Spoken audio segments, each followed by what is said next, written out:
Hey guys, Freddy here. Welcome back to another retro magazine thing. Because this time I'm going to be looking at Challenge Magazine issue 50.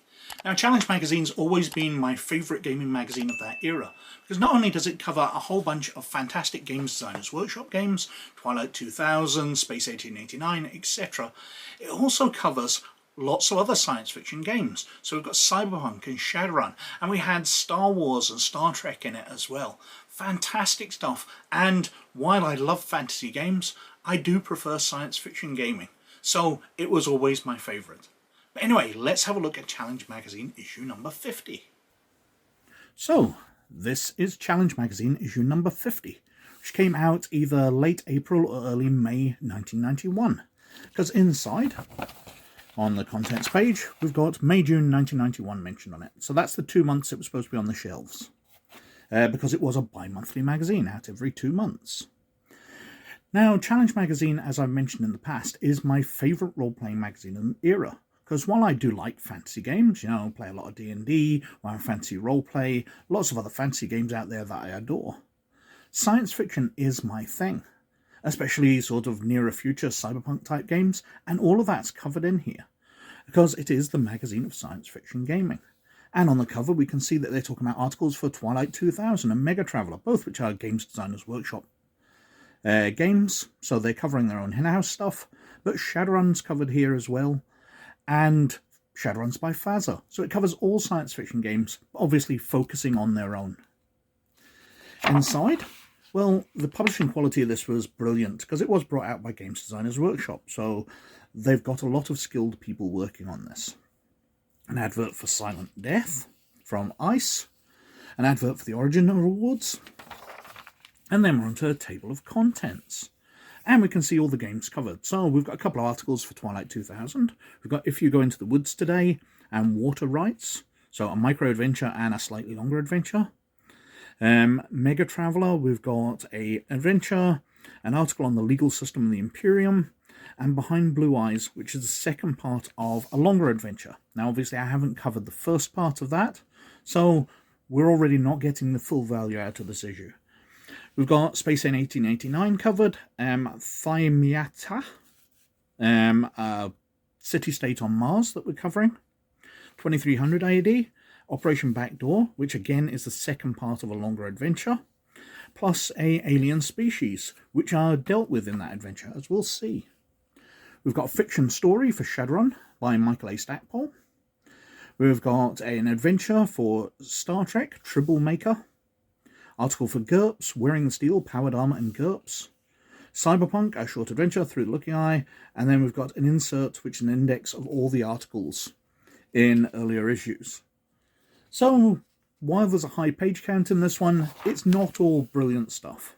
Anyway, we've got From the Management, the Letters page, and then we're into If You Go Into the Woods Today, which is a micro-adventure. You can drop that in.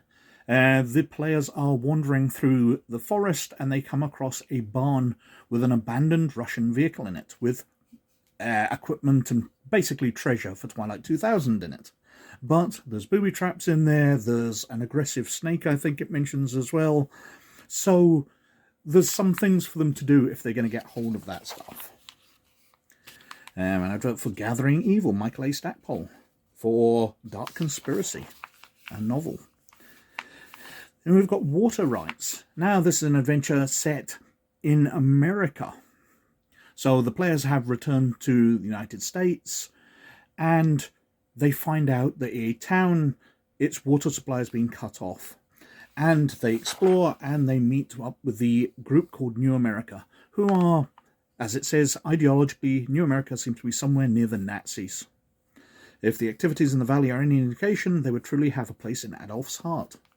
And they've taken slaves, they've cut off the water to this other town, so the players can go in, they can free the slaves, they can free up the water to save the friendly town. Leading on to lots of other stuff with New America, which goes on much further. We've got an adventure for MegaTraveller. A powerful baron is kidnapped, and the entire Regina subsector is looking for them. So the players are going to look as well. They find a yacht, the Venturi, they're going to go aboard, we've got deck plans there. A fairly standard traveller adventure. And the Traveller News Service, different things happening across the galaxy in the meta story of MegaTraveller. And one of the things which Challenge Magazine was set up. We've got an article about law in the Imperium. Levels and jurisdiction of laws, high justice, imperial law, recognized law, sentencing, verification, investigation of crimes. Lots of stuff very handy on more advanced planets. Got Behind Blue Eyes, a MegaTraveller adventure. As we've said, it's the second part of a longer adventure, so they've witnessed an assassination. But there's a lot of information in here. Detailing the planet of Essex, human encounters as they go around the planet, lots and lots of charts and encounters, tons of information in there. Then we're on to Space 1889. Mata. I'm terrible at pronouncing these names. A settlement on Mars, one of the Martian cities, and we've got lots of information about the natives there, how humans have come to Mars. So we've got the marshal in charge of it, the governor. Lots of information about this settlement, flesh out.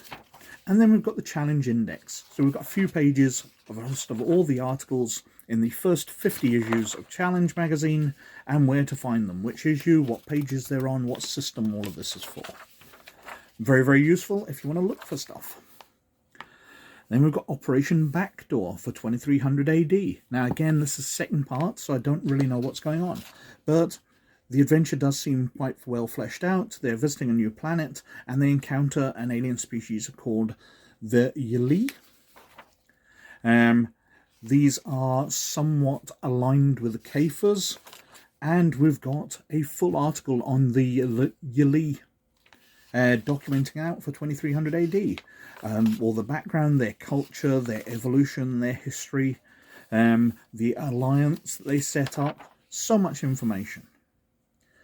And then we've got a story for Shadowrun by Michael A. Stackpole. He wrote a lot of absolutely brilliant stories, some of the very early ones, fantastic stuff in fleshing out the Shadowrun world. And this is one of the ones which includes Wolfgang Keyes, one of his major characters he dealt with a lot in his stories, a shapeshifter, I seem to believe. It's been a long time since I've read those stories. And a humorous Star Trek The Next Generation adventure for the Star Trek role-playing game. Basically, the crew are transporting some allied Klingons, because of course the Klingons are allies of the Federation in Next Generation, but Tribbles get released on board the ship, and Klingons and Tribbles don't get on. So it's an amusing situation where they're trying to deal with these harmless little things while keep their Klingon allies happy. There's lots of stuff, they'll be looking up records on how Kirk dealt with this. There's the comedy scene of the Tribbles on the captain's chair, which has to be done. It's quite a fun little adventure. Then we're on to Gerps. Wearing the Steel, powered armor in Gerps. And we've got different types of powered armor. And we've got adventure seeds. And loads of information, weapon types, internal weapons. You can have laser fingers, blaster fingers, Gauss guns, power swords. Lots and lots of stuff for powered armor. And then a cyberpunk adventure. So we've got a situation where they need to go to Vancouver to breach a corporation. There's absolutely massive net map for the corporation's computer systems. Now, that's one of the things I didn't actually like that much about Cyberpunk, because it's a sub-adventure that that one of the players deals with while everybody else sits around. But that's a very detailed network. And there's lots of information about Vancouver in 2013. The far future year from 1991. Then we're on to adverts for Cadillacs and Dinosaurs. Their reviews of Rift Sourcebook number 1, with some Skelelots from the Coalition. Venom, a role-playing game. Take the part of 20 demigods all set down an unclaimed world by the High Lord. I do not remember this game at all. We've got the Neo-Anarchist Guide to North America. I think I've covered that on the channel. I've covered one of the Neo-Anarchist guides. It might not be that one. Classifieds ads. Lots of people selling stuff, advertising mini conventions, fanzines, all that kind of stuff. We've got the rating chart, what did you think of this issue, and what's coming next issue. So Twilight 2000, a POW camp becomes a pool of slave labor in Black Siberia. MegaTraveller, conspiracy shutdown in the Kirag research station and thrilling conclusion to Behind Blue Eyes. 2300, Operation Backdoor Episode 3. A deserted mining camp, final episode of Thayamayata, 1889. And more. The Shadowrun, Cyberpunk, Star Trek, Battletech, Silent Death, Empires for Rent, and much more. And the feedback results for Challenge 48. We've got an advert for the Battletech Wolf Clan Sourcebook, and a lovely advert for Dark Conspiracy, available now from GDW. A fantastic game. So there's loads to like in there. It's not the best issue of Challenge, because we are getting second parts of adventures, which aren't that useful if you don't have the first part, if you just picked up this one issue. And there's the large index letting you know where everything else is. If you've got every issue of a Challenge, then this could be very useful indeed. But by itself, I can't recommend it that highly enough. But there are some absolutely great articles in here, and the Shadowrun story is a very nice one from Michael A. Stackpole. So that was Challenge Magazine issue number 50. Some great articles in there, and I kind of miss the magazines of that era, which gave you articles and adventures for different games. So you get to read through them and get a feeling for what the adventures were like, for what the game rules were like, for what the world was like, what the feel of the game was, and whether it was for you. Before you ever went into a game store and picked up a rulebook and leafed through it, you had an idea whether you were going to be interested in these games, because you'd had a glimpse into the world already from a magazine you were buying for other purposes. And the adventures can be retreaded anyway. If you want to use a traveller adventure in Star Wars or Star Trek, it's easily possible. If you want to take a Twilight 2000 adventure and put it in Cyberpunk so the characters are out of the city in the middle of nowhere in danger, you can do that. There's loads of great ideas, and you can repurpose all this material for your own use. Fantastic stuff. I do miss the days when these magazines were common. But anyway, I think I've been wittering on for quite long enough as usual, so thank you very much for watching. As always, most of all, you look after yourselves, and I'll catch you later. Bye now.